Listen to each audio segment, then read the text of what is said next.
Zukara mi mang pingin sil ang kasailina Zupatla sa noyalung kimten choy lai nawang kanwi Zumangai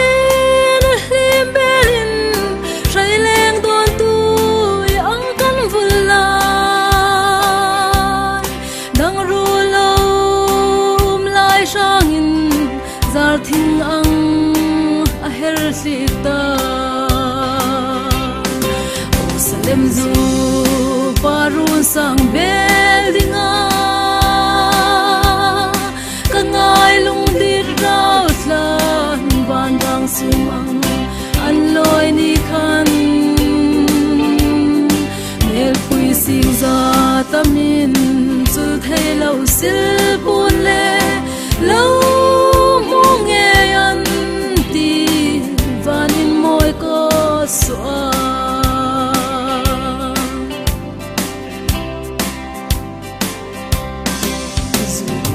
Sang mula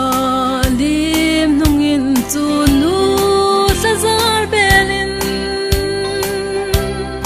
run kan lung mi fam nung zu pangai lai reng bang thei lovin tunun ne min ro sumang ami sang leng dang sai lovin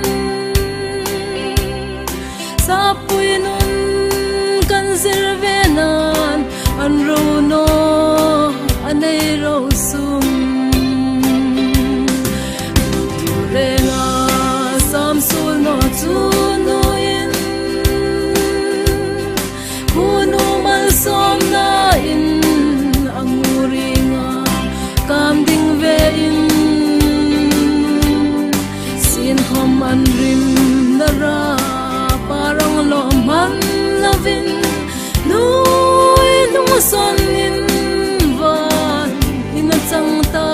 chunu